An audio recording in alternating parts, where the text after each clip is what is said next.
हाय Capricorn, कैसे हैं आप लोग। मैं आप लोगों के लिए टैरो रीडिंग लाई हूँ from 10th Jan to 20th of Jan 2025।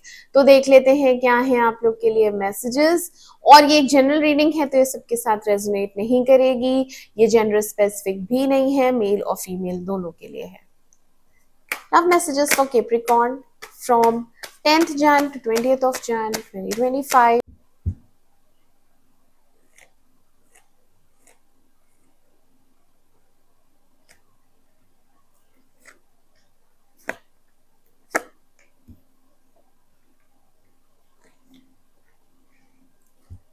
Clarify करेंगे ने clarify emperor,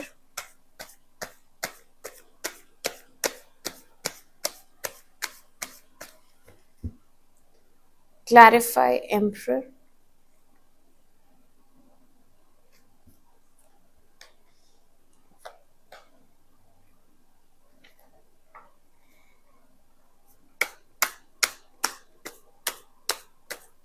clarify six of wands,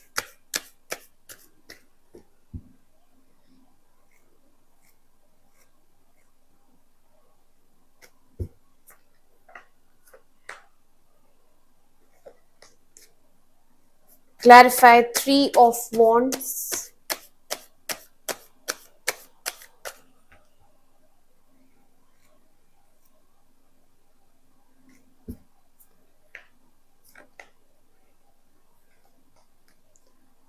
clarify knight of cups,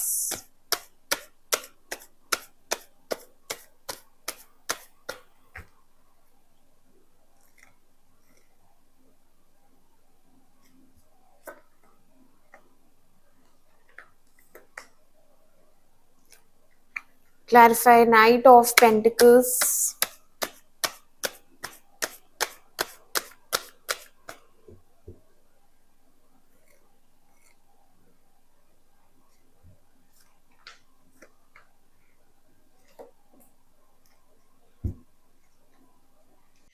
okay Capricorn, आपकी रीडिंग स्टार्ट करते हैं। शुरू में आप एक डिसीजन लेने वाले हैं, ठीक है। एम्परर पोजीशन पे बैठे हैं और अपने एक्सपीरियंस से जो पास्ट में हुआ है पूरा आपने बैठ के एनालाइज करेंगे और सोचेंगे और आपको एक क्लैरिटी मिलेगी। हो सकता है आप यहाँ कम्युनिकेट करें क्योंकि यहाँ दिख रहा है अनब्लॉकिंग। आप अनब्लॉक करेंगे और आप इस पर्सन से बात करेंगे 1-to-1 एंड आप एक डिसीजन पे आएंगे। आप डिसीजन लेंगे कमिटमेंट देने का क्योंकि यहाँ पे आप सीरियस हैं, ठीक है। हायरोफेंट एंड एम्परर दोनों आया है तो यहाँ पे आप लॉन्ग टर्म रिलेशनशिप चाहते हैं। इससे हो सकता है आप शादी की बात करें, ठीक है।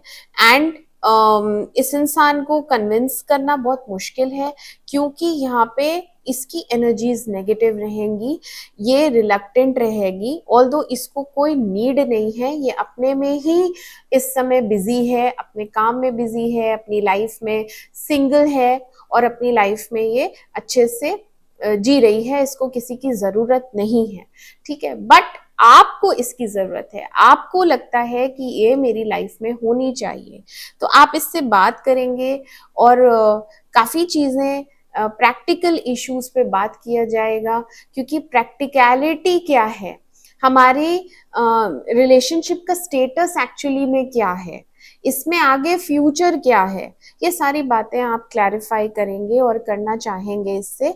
तो आप ही लीड करेंगे और आपको ही इसको अप्रोच करना है, आप ही इससे बात करने वाले हैं, आप ही अपना डिसीजन इसको सुनाने वाले हैं। आप कुछ रूल्स बनाएंगे इस रिलेशनशिप में जो कि फॉलो किए जाएंगे, ठीक है। क्योंकि एम्परर रूल्स बनाता है और सामने वाले को फॉलो करने होते हैं, जो कि देखो आप लीड कर रहे हैं और पीछे देखो फॉलोअर्स हैं, तो इसको फॉलो करने होंगे, ठीक है।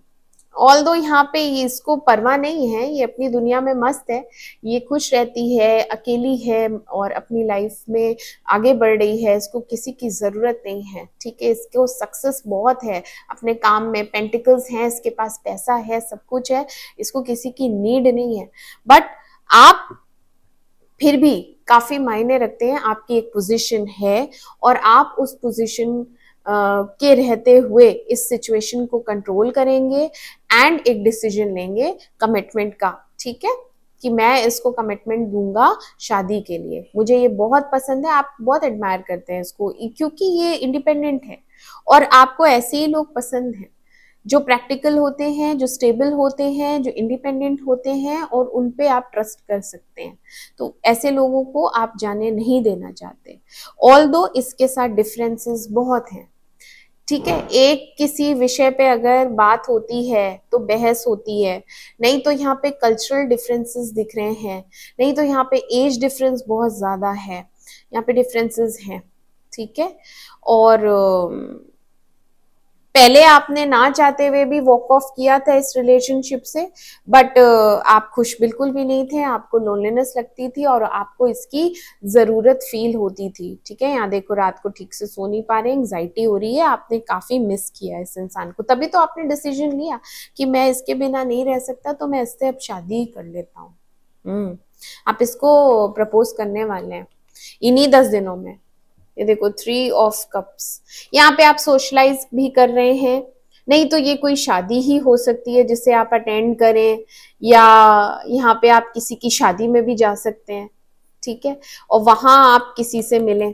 ऐसा कुछ लोगों के साथ हो सकता है कि आप किसी मैरिज फंक्शन में गए हैं, या कोई ऐसा घर का कोई ट्रेडिशनल फंक्शन हो सकता है, कोई पूजा पाठ भी हो सकती है घर में, जिसमें आप इस इंसान से मिलें, ठीक है, नए पर्सन से, और उससे शादी की बात हो, या उससे आपका रिलेशनशिप लॉन्ग टर्म स्टैब्लिश हो जाए। नहीं तो आप इसको भी प्रपोज कर सकते हैं, कुछ भी हो सकता है, ठीक है। वो आपकी सिचुएशन सबकी अलग अलग होती है।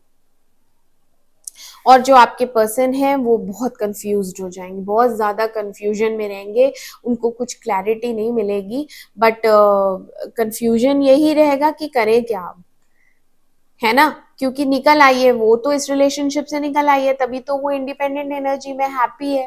तो अब जब आप अप्रोच करेंगे, अब जब आप सीधे शादी के लिए बोलेंगे, अब जब आप अपनी बात रखेंगे उसके सामने, ठीक है, कि ये मुझे रियलाइज हो रहा है कि अब हमें शादी करनी चाहिए, तो एकदम से ब्रेकअप के बाद सीधे शादी, तो ये इंसान बहुत कंफ्यूज हो जाएगा। एंड इसको लगेगा नहीं, विश्वास नहीं होगा आपके ऊपर। यस, बट है यहाँ पे हैप्पीनेस बहुत है। देखो 10 ऑफ कप्स, 10 ऑफ पेंटिकल्स, ये एक शादी ही है, ओके। तो आप प्रिपेयर कर रहे हैं अपने आप को, आप अपने आप को फ्यूचर के लिए प्रिपेयर कर रहे हैं, एंड आप इसको प्रपोज करेंगे। ये इंसान प्रिपेयर्ड नहीं है और इंट्रोस्पेक्शन में लगी रहती है, ये अपने आप को एनालाइज करती रहती है या करता रहता है, और काफी पेन में रहता है, नेगेटिव एनर्जी है यहाँ पे, ठीक है। इसको दुख है ब्रेकअप का, इसको दुख है एक टॉक्सिक रिलेशन होने का, वहां पे नींव मजबूत नहीं थी, वहां पे कम्युनिकेशन प्रॉब्लम थी, वहां पे एक टॉक्सिक एनर्जी थी जो कि खत्म हो गई। देखो टावर एंड 10 ऑफ सोड आया है, तो काफी पेनफुल जर्नी से ये गुजरी है, और अपने आप को संभाला है, अपने आप को उसमें से निकाला है, and now that person is in a very good state of mind. अभी वो बहुत अच्छे स्टेट ऑफ माइंड में है, सेटल्ड है, आगे की सोचती है, प्लानिंग करती है या करता है, एंड देन आप अप्रोच कर रहे हैं कि शादी कर लेते हैं, तो थोड़ा सा उसको कंफ्यूजन होगा कि मैं अब क्या करूं, बट हाँ ही करेगी, जहां तक है हाँ ही होगी, क्योंकि है सेटलमेंट आप लोगों का। ओके कैप्रिकॉर्न, तो ये थे आप लोगों के लिए मैसेजेस। मैं मिलती हूँ आपसे आपकी अगली रीडिंग में, तब तक के लिए मेरे चैनल अमेजिंग टैरो को लाइक करें, सब्सक्राइब करें। Do take care of yourself, bye bye.